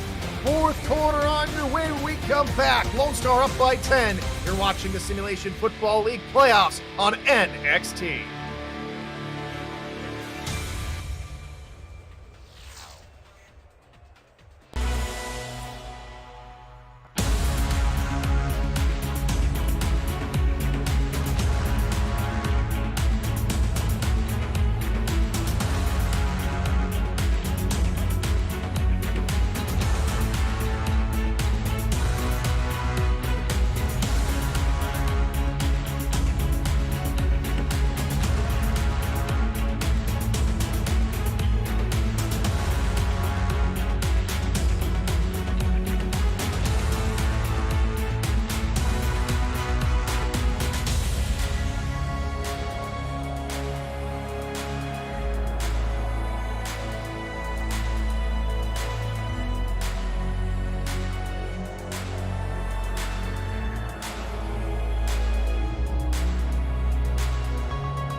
Fourth quarter of action here from Canada Field. Glad to have you with us. I'm Tyler Falk alongside Eric Vincent here in the booth. Dwayne Schindler, Mark Lopez in the stats truck. Thank you, gentlemen. They've been keeping us looking smart all game long. Pass over the middle. Incomplete, but there's a flag on the play. They might tag one of those defenders with pass interference.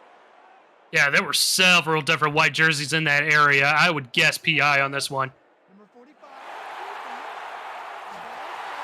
And they're going to tag Bogey Barr, the outside linebacker rookie out of Salt Lake City, with the PI, and that'll give Vancouver a free first down. And you may or may not have seen in the crowd when typically a crowd will raise up fours when it's the fourth quarter. You saw a lot of 86s come up as well, and that's in remembrance of the late, great analyst and, of course, teammate for Vancouver, Rich Pratchard. And Rich Pratchard, one of the stalwarts here, has his number retired here in Vancouver after his passing. And Rich, we love you, buddy. Pass over to the right side. Redford makes the nice play, gets the first down at Lone Star's 22-yard line. Yeah, and that was a great point to touch on that, Tyler. And this is a great play here from Robert Redford. Look at the defense just clear out. You know, the blockers are just all out in front there. Redford all alone there. No one was even within an arm's reach of him. And he gets plenty of yardage there on that play. So here come the Legion, knocking on the precipice of the red zone, possibly pay dirt. First and 10 from the 22. Three tight ends and a fullback all on the line of scrimmage. Redford alone in the backfield. 9 men in the box. Pepper looks for another swing pass for Redford, right side. Bogey Barr makes up for the pass interference by taking down Redford after a pickup of 4. And again, a good play there. That was another one-on-one opportunity. This time, Redford didn't win it. It was the defense that had won it and limited the damage there to just 4 yards. Come out in the same exact formation. This time, instead of 9 men in the box, there's only 7 men in the box for the Glory as Redford gets another swing pass. This time, the Glory are much more alive to it, and they'll lose maybe half a yard as Redford did a good job to get back to the line. Yeah, and Jay Mark gets in there for the tackle. These linebackers been very, very active here for the Glory. 10 total tackles for Trammell, 8 total tackles for Mark. Bogey Barr adding another 4 total tackles. So they've been very, very active on defense. 3rd and 6. Pepper going to look to throw. Slants, pattern over the middle. Caught inside the 5 at the 3-yard line. It's Kendra Hull. And Kendra has been a little quiet up to this point. That's only her 3rd grab on the afternoon, but she sprung free and she was able to get inside the 5-yard line. What a play there as they throw it into the shadows. Now it's 1st and goal here for Vancouver, and Pepper's going to come out in the gun.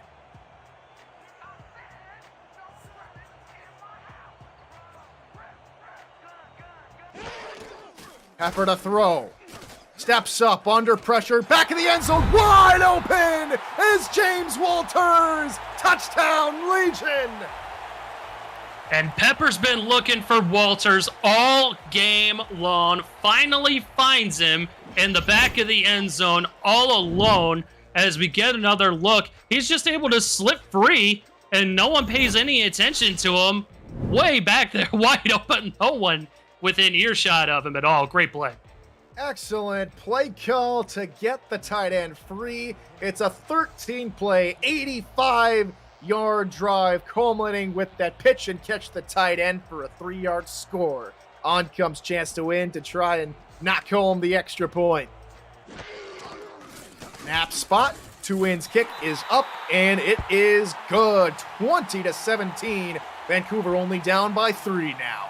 APM Music is unrivaled music to bring your stories to life, inspiring every production with the world's most robust and constantly refreshed music collection, state-of-the-art technology, and world-class customer service. APM Music is the official soundtrack of the Simulation Football League. To explore their library and to find the perfect tracks for your projects, visit apmmusic.com. And To Win gets us underway once again on the kickoff as it's Soto on the return. Looked pretty dangerous last time he made a return. This time he is tackled at the 24-yard line, and out comes the Lone Star offense. Last time out, they were able to get all the way down the field. Nice 30-yard pitch and catch for a touchdown to Greg Soto on a questionable call from the refs, but nonetheless, that's how we find them in the lead.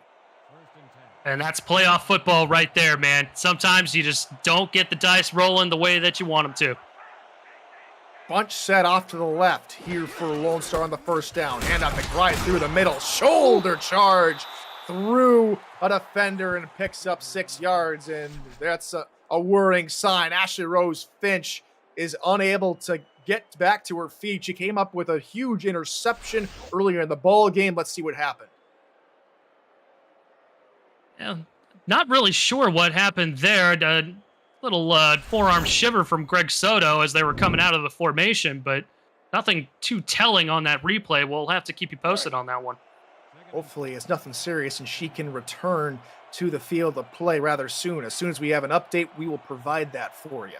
Offset eye, meanwhile, here on second and short here for Lone Star. Shimmy shake behind the line for McBride, unable to get back to past the line of scrimmage, I should say. No gain. And Giudicessi's been big along that line there. He makes another tackle as McBride was a little shaky getting out of the backfield there. Couldn't quite figure out which way she wanted to go. Short yardage situation, 3rd and 4. Bennett gonna look to throw. Penalty on the play. Pass over the middle. Caught. First down at the moment as they hook up with Greg Soto. But let's get the call from R62. This one might be coming back. Yeah, this one might be coming back here. Holding, number 73. And it is holding on the offense. Richard, not Antrim, gets tagged with the holding call. Send him back 10 yards. Yeah, that's certainly not what you want to see, especially on a big play like that over the middle to Soto. Getting a huge chunk play there. Instead, they're going to back him up, and it's a 3rd and long. 3rd and 14. Lone Star come out with a 5-wide set. The DBs for Vancouver line up on the line of scrimmage. Fennick has time. Now has to get rid of it and does into coverage, and it's incomplete. They try to go right back to Greg Soto into double coverage. Incomplete. Major Key with the stop. Yeah, they were playing with fire on that one, going up 5 wide press coverage and looking at the shorter routes there, the crossing routes, they were covered. And you don't want to throw against this Vancouver secondary, and you see exactly why right there.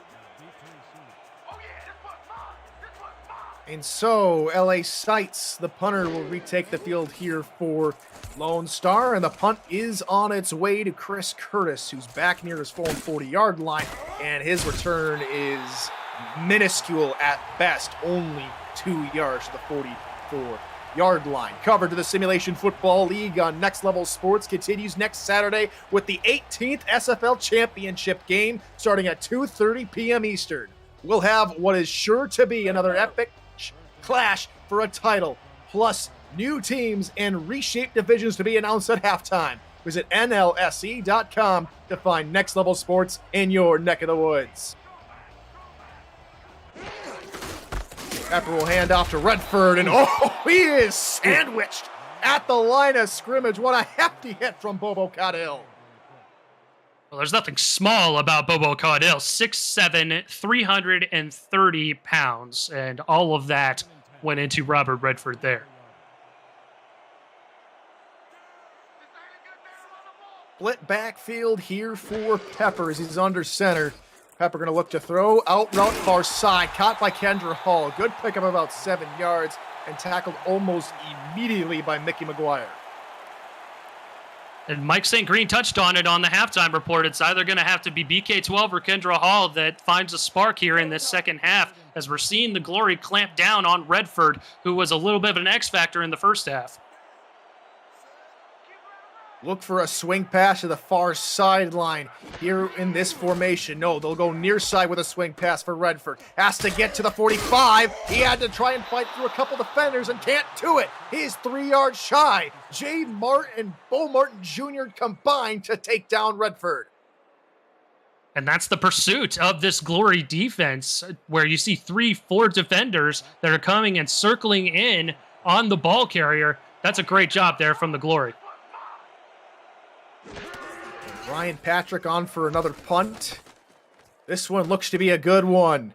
Soto is going to elect to return this one from deep in his own area, and he does manage to find his way back out to the 22-yard line no further. And so the Glory, with a very slim lead of about 3 points, need to put a drive together, you'd think, to extend the lead and put this game in much more desperate territory for the hometown Legion, you'd think. Oh, most definitely. And a key stat is that the Legion, they've gone on 3 drives of 10-plus plays, and all of them were scoring drives. We haven't seen them score on anything 10-plus or more, other than 10-plus or more, I should say. So the fullback gets the call here for the Glory on the first down. Bravado with a nice scamper of 6. And again, getting the fullback involved, trying to, throw a little wrinkle in the run game there, since Ike McBride is starting to heat up. Wanted to make sure Bravado gets his minutes there as well. Fennec's going to look to throw outside, caught by Ziggy Horonik on the outside. Good enough for the first down, and no word so far on Ashley Rose Finch, so it's major key is out there. And we do get an update now from our commissioner, Cameron Irvine, and yes, we do see Arf back on the field. That was Ashley Rose Finch, my apologies, on the coverage. So maybe just a little wind got knocked out of her. Little nick, little ding, nothing to keep you out of a semifinal matchup. That is good news for the Vancouver Legion. 1st and 10 for the Lone Star Glory at their own 38-yard line. Fennec looking deep, near side, and that is picked off! Going the other way, Drew Hamilton had 7 interceptions this season, comes up with number 8 as Bravado brings him down, and Vancouver retake the field with their offense. Man, we'll get another look here, but this is, again, a great play from the safety. One-on-one coverage, they were actually beat there. The defender was actually beat. Dean Maddox was beat off the football, and Drew Hamilton helping out his buddy, helping out his teammate, securing the pick and giving Vancouver an opportunity to take the lead or tie the football game with just around 5 minutes to go. That's what you want. If your corner gets beat, you need that safety help, and that is what Drew Hamilton can provide. 1st down and plus territory to begin the drive. It's a screen pass near side for Redford out of the backfield, taken down after he picks up about 4 yards by Mo Barton Jr. Yeah, and again, decent blocking up front this time. Redford was able to kind of follow his blocks a little bit to get the yardage he got, but the Glory pursuit just coming in 3, 4, 5 different defenders, able to bring him down for a minimal gain. After the screen pass, they come out in a goal line offense. 9 men in the box here for Lone Star. Handoff, Redford up the middle, nothing doing, stuffed at the line of scrimmage by J. Mart, 3rd down. And Tyler, is it any question that it's only a 3-point ball game where the total yardage stats are virtually identical between these two teams? The only thing I see that maybe contribute to what we have as a score line is 2 interceptions. Well, at one point, it's not even that can separate. At one point, it had been 2 interceptions. Pass over the middle, incomplete. Nate Hall gets his hand up in the air, and it brings up 4th down with 4 minutes to go. And Hall's had a bit of a quiet game, but he was able to correct himself there. He saw where the football was going. He was in coverage on Curtis, but then backs away from it, sees the football, and bats it away. Great play there. An excellent play, and they're just, we've been talking about it now all game, and we mentioned about it, Mike St. Green mentioned it, it was targeting James Walters, who had his career game in Week 10 against the Glory, but today, nothing doing, only 1 reception for 3 yards for the tight end. Out comes the punting unit, Brian Patrick. We'll punt this one away to Greg Soto, who elects to run away from the ball, and it takes a Legion bounce. But the return man runs it into the end zone, and it goes down for a touchback. That's Mark Lopez, and he knows 1 or 2 things about stats. That's not a good stat to have. Got a little too antsy there trying to run in. He might have had his teammate might have had an opportunity at it, making the slide. I think that was Major Key out there as well. But unfortunately for them, ends up being a touchback and gives the Glory a little bit more space.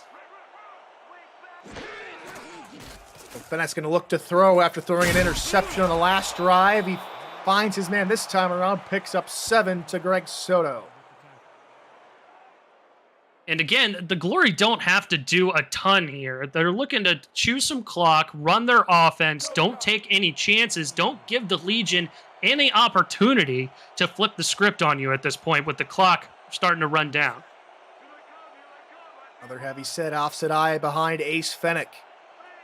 Linebacker showing blitz on the line. Fennick going to try and take as much clock off as possible. Handoff McBride. Has to go backwards and out of a tackle. McBride still going out of the backfield, and what a run for Mike McBride. Went at least 7 yards deep in the backfield before turning the corner and picking up the first. Jeez Louise, where do we even start with this play? You're looking at it and you're like, oh no, don't do that, don't do that. And then it turns into just a masterful run by Ike McBride, just shoves off the defender in the backfield, finds the hole, uses her speed to go through the hole, and then stiff arms another defender along the way. An excellent run by Ike McBride. And again, the stats don't go into how much you run side to side or how meaningful those yards mean, but all 59 of them have been precious and hard to come by. McBride on another call, this time to the left side. A little bit more room, and she's going to have another first down. Excellent blocking up front, and the Glory continue to march down the field. And it was a patient run by McBride this time, making sure that her blocks develop, find that hole off the guard, in between the guard and the tackle there, just shoot right through that hole and pick up 12 yards. The Glory come back here on first down. And another heavy set.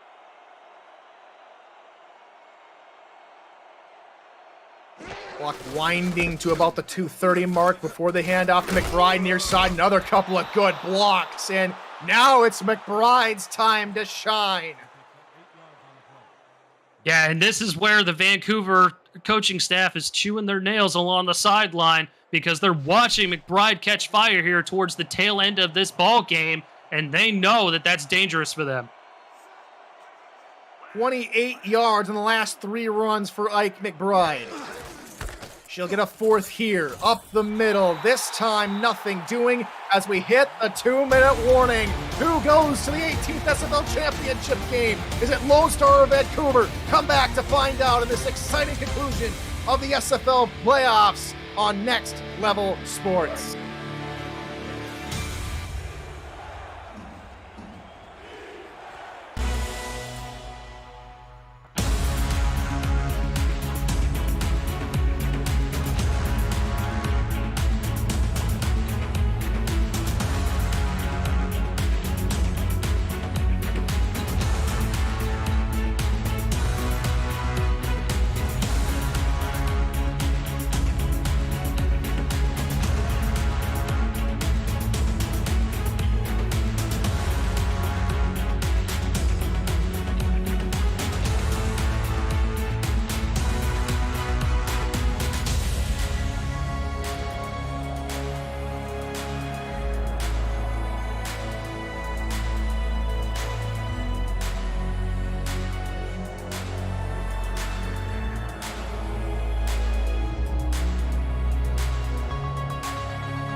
Third down out of the 2-minute warning. Glory need to get beyond the 41-yard line to convert. Fennec looks to throw outside. One-handed snag by the tight end Bravado. He's a yard shy. Great tackle on the far sideline. And Vancouver call their first of 3 timeouts. And that was a huge play for Vancouver. Great open field tackle there on the fullback, forcing the 4th down, and then quickly being able to call the timeout and getting the football back here with an opportunity again to either tie or take the lead. Biggest punt of the ball game for sight. This one angled more to the left. It's going to drop at about the 9. It continues to roll, and it's hauled in, but not before it goes out of into the goes in the end zone. Touchback. We all knew where you're going with it, my friend. That's all right. Right. And so Vancouver maybe need to go about 55 yards to get into field goal range for chance to win, and it would be a chance to tie for chance to win.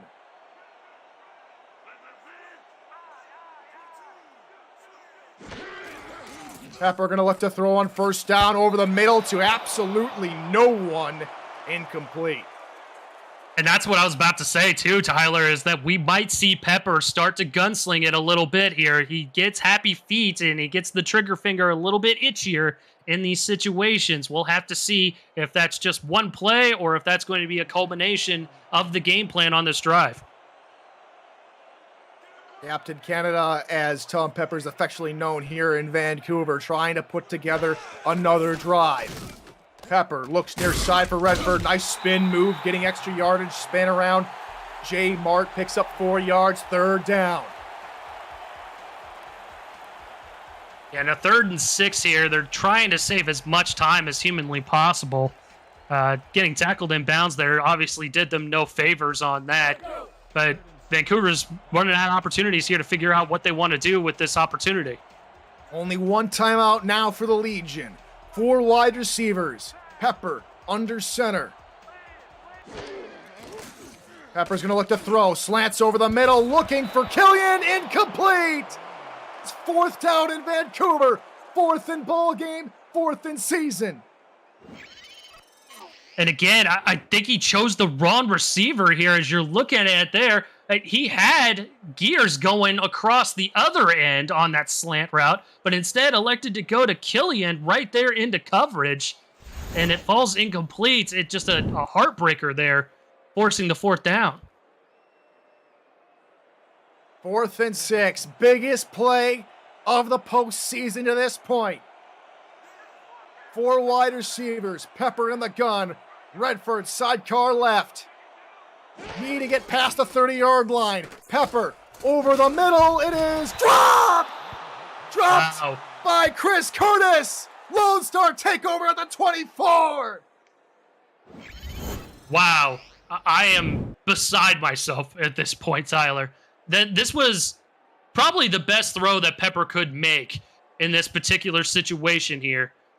And it was a good tight spiral. Tough coverage there, obviously. Curtis has to make a tough catch, but it falls to the turf. It fell out of his hands off of the hit there, and that forces the turnover on downs, and it's looking like Lone Star might be walking away with this one.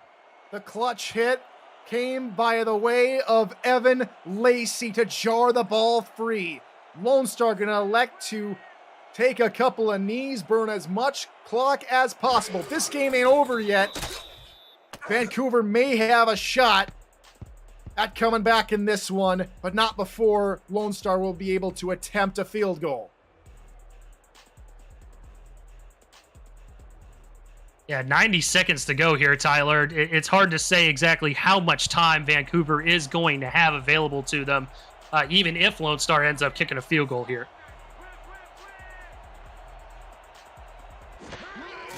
Another kneel down here for Lone Star. And we want to remind you, coming up on the 8 p.m. Music post-game update, Cameron Irvine and Mike St. Green wrap up this clash between the Glory and the Legion, plus preview our second semifinal, Louisiana versus Baltimore. It's all coming up on the 8 p.m. Music post-game update. 3rd down, another kneel down here from Ace Fennec.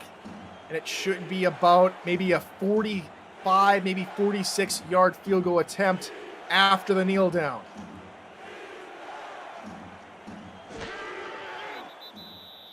So with clock continuing to wind down, I'm gonna do some quick math here, partner.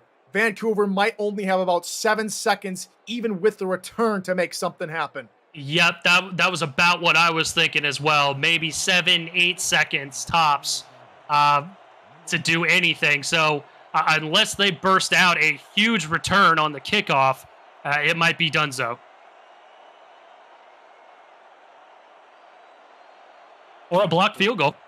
Well, you never know. James Troll from 45 and the right hash. Snapped at about 13 seconds. Troll's kick is up, and it is no good! He missed it right! Vancouver have 8 seconds to make something happen! And the plot thickens, my friend. Jeez, we were looking at kickoff return. We were looking at blocked field goal. We didn't even think about the missed field goal option, and this leaves the door open for Vancouver. Pepper has a very strong arm and can make some magic happen. More than likely only one play, unless they can get out of bounds immediately. This from the 35-yard line of Vancouver, possibly the last chance to dance. Pepper, deep 7-step drop, looking for the out route, tipped, incomplete. Still 6 seconds about on the clock. Yeah, and that's a good idea there from the Legion on offense, is to, see what you can get, 8 to 10 yard out route there, get them out of bounds, and then have an opportunity to heave the football down the field. Second down. 5 seconds to go. Pepper in the gun, trips to his left. Pepper gonna look to throw. He's gonna throw it short, near side. Can he get out of bounds? No! Clock hits triple zeros. It's a glorious day in Vancouver. Glory are headed back to the SFL championship. What an unbelievable ball game, Tyler. Back and forth between both of these teams. Look at the total yardage. The total yardage is virtually identical, especially through the passing attack. Honestly, the difference was Ike McBride in that second half. She turned it on, she flicked a switch, and then that defense of the Glory was able to shut down the Legion and make sure that they had zero opportunity to take the lead back from them. This was the first loss for Vancouver at home in the playoffs. The best team in the league is knocked out by a little team from Denton, Texas. And so, coming up after this game, it's the battle to see who will host the championship, Louisiana or Baltimore, as we wrap up things here in Vancouver. I want to thank a couple of people for helping us out, not only this season, but throughout this ball game today. Of course, Mark Lopez and Dwayne Schindler, who have done excellently on stats today. Of course, want to shout out Stephen Hacker, Rochelle Colston, who help us with stats, Mike Daggs, the broadcasting director, to help put all of us together, and of course you, the fans, for watching us all season long. Ace Fennick is your player of the game. For my partner, Eric Vinson, and for all of us here at the SFL, we'll be back after a message, and the post-game update will follow. I've been Tyler Falk. Good morning, good afternoon, and good night!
Welcome to the Sim Football post-game update. Along with Mike St. Green, I'm Cameron Irvine. What a game. We finally got that playoff classic we were hoping for all season, Mike, and Lone Star pulls a shocker, 20-17 by the thinnest of margins. A lot to get to in this one, Mike, but where would you like to begin? Just first of all, just wow, Cam. I mean, what a great finish to this game. Very well, hard fought, man. And give a shout out to Vancouver Legion, man. Great season. I know these guys are heartbroken right now. Man, just look forward to next season for those guys. And also congratulations goes out to the Lone Star Glory. Great game plan today. And these guys did a fantastic job of executing what they wanted to do. Ashley Rose Finch hurt in the fourth quarter. There was one drive in there, Mike, that ended up not costing Vancouver the game, or Lone Star the game, rather, but Major Key stepped up big time in the secondary to force a punt, and then Ashley Rose Finch was able to get back out onto the field. But on the flip side, the Lone Star secondary stepped up. Albert began with a pass deflection on first down, nearly got the interception, was over there in coverage. David Gears, actually a decent play call for Vancouver there on the last second, but just couldn't get out of bounds. And then Evan Lacy with the fourth down stop. They tell you all the time on the field, right? You put the helmet on the football. That's what Evan Lacy did. And just a tremendous performance by Evan Lacy, the rest of the secondary for Lone Star, holding Vancouver to 17 points in Canada. Yeah, and Beaumont Jr., he had a great game as well, keeping Brett Killian under control, 9 tackles to his credit as well. But you just took, the player right out of my mouth, Evan Lacy. He had a tremendous game today, had an interception in the first half.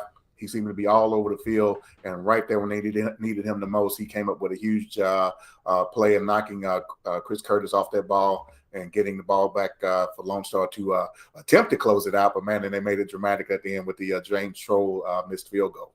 Lone Star is something out of a fairy tale. This team goes way back. Season 8, Stephen Mullinex owned the team, and the Dallas Roughnecks made the championship. Couldn't win it. Couldn't get it done. Then 5 seasons later, Crash Combs owned the team. In Seattle, they made the championship game. Couldn't get it done. Now 5 seasons later, Mike, the team owned by a different group and still looking for that championship, but back in the title game, the third different iteration of this team to make the championship game. And as Tyler said, they will be on the road to take on either Louisiana or Baltimore in next week's championship game. And both those teams now have a whole lot more to play for because now they know they're going to be hosting the title game if they win. Oh, yeah, without a doubt. And all you want to do is have an opportunity to be there and participate. So I'm pretty sure these guys are saying, hey, maybe the other 2 times this franchise is gone, that was their time. This is our time now. And I'm pretty sure these guys are looking forward to it and looking forward to that challenge either way. And, man, that puts a lot of pressure, as you mentioned, if it wasn't there already, between Baltimore and Louisiana to say, hey, man, we have an opportunity right in front of us to host this championship game next weekend. Ike McBride, 50 yards rushing the entire game, had 29 yards rushing on that last and final drive for Lone Star that ultimately ended in a missed field goal. But to even get into that position, she had that incredible run in the backfield where she had to hurdle her own blocker, her Mateo Bravado, who had gotten blocked into her and was able to turn the corner and get the first down. Sometimes it's not about the box score, Mike. It's just about the impact you make in the game, right, in the trenches. Yeah. And Ike McBride essentially won this game for Lone Star down the stretch. Yeah, I can't remember how many yards it was. It probably was a total of 20 when she ran 13 yards backwards and then was able to get the 7 yards or so that she did to get a first down and not being I think it was been 3rd and long situation at that particular time. That was really the play of the game. There's no doubt about it. If she doesn't make that play, the field maybe flips in that situation, and Vancouver's probably afforded the opportunity to at least attempt the game time field goal. So that was a huge play in this game. And as you mentioned, no touchdown to Ike McBride, but what she did on that particular drive, 28 yards rushing, I think, on that drive was huge and made a big difference in Lone Star winning this game. And this is a great lesson. You can't get too high or too low, Mike, as the roller coaster season continues in the SFL. We've only had one road team win up to this point. And just when you think it's going to go the way it always goes and things like that, you get a great game like this. And Lone Star got to be on cloud 9 right now, but they've got another job next week. And they will be anxiously awaiting their opponent, I'm sure. And Cam, Lone Star, they're one of the more talented teams in this league. I mean, they are top to bottom stacked. They have offensive weapons on the outside. Soto and Axis and Deuce Fennick. These guys can make plays, but the defensive line is incredible. Jukin Rukin, I don't remember calling his name today, but these guys are able to put pressure on the quarterback as well as shut down the run up front. And then we've already talked about that great secondary and what they were able to bring to the table today. So I think they're versatile enough. I think they're explosive enough on offense and solid enough on defense to whoever they face next week. It's going to be a challenge for them to get ready for the Lone Star glory. It was his teammate Yogi Barr on the other side of the line that got the sack that kind of set the tone in this game in the first half. Vancouver did not have a sack today on Ace Fennick. That offensive line kept the jersey clean. Ace Fennick reached 15,000 career passing yards today. He reached 100 career touchdowns today. So congratulations to Ace on those milestones, and we'll see him in the championship game. This is what the bracket looked like coming in. Lone Star got a 34-21 win last week. Vancouver 24-10 over Tulsa, and then here today, a 20-17 nail-biter. Now coming up, it's Louisiana and Baltimore, Mike, and you've got the #1 scoring defense in the Revolution, trying to become the first team to win a championship with the #1 scoring defense in the last 5 seasons. And then you got Baltimore, the #1 scoring offense. This is explosivity versus ground and pound, baby, and we're here for it. Yeah, Cam, I really think we can possibly see a lot of the same that we just saw in this first game, especially if Louisiana, if they want to win and execute the game plan that they would like to execute. They want to keep that thing low scoring and close to the vest, not make any mistakes, keep that explosive Baltimore Vulture offense off the field, as you just mentioned. And if these guys are going to win this game, that's what they are definitely going to have to do. Baltimore, we saw what this team can do when they're hitting on all cylinders last weekend against the London Knights. These guys turned them over 6 times with a couple of pick sixes on defense. That defense is great, but we know about this explosive offense. Ivory Irvin, he caught a touchdown pass in that game before being injured and out for the rest of that game, but he'll be back today. But, they definitely have weapons that could step up in Daley Holder and Matt Chima, and we know about the great Jack Wigmore and the midseason addition of Warren Murray has been great for their team. So, man, it's going to be a very great contrast of styles in this game, and I can't wait to see these guys deploy against one another and see how it turns out. I think Baltimore caught a break last week having Ivory Irvin hurt because they didn't need him to win that game, and now that they got it out of the way. What are the odds that something bad happens 2 weeks in a row? And now Irvin had some time to rest up. He had the bye week, then didn't play much last week. So Ivory Irvin, touchdown machine in the red zone. I expect him to be ready. We'll see what he can do in the return game as well. On the Louisiana side, Mike, I love watching this backfield because everybody gets involved. Last week, I think amongst the 3, the person with the lowest number of carries had 7, and I think that was Squarebush, and I think he averaged like 6 yards a carry. So this Louisiana team, I think, is very underrated offensively. We know a lot about their defense, the Federal Bureau of Interceptions, as they like to call themselves, with Mike Ryan and Tank Bennett and Rolliman Hood, Evan Arthur, all those guys playing with a chip on their shoulder after kind of the unit took over defensively after Mike Ryan stole some early season headlines. But I think this offense is really underrated in the terms of what Tommy Utah does with the ball, spreading it out amongst all those weapons.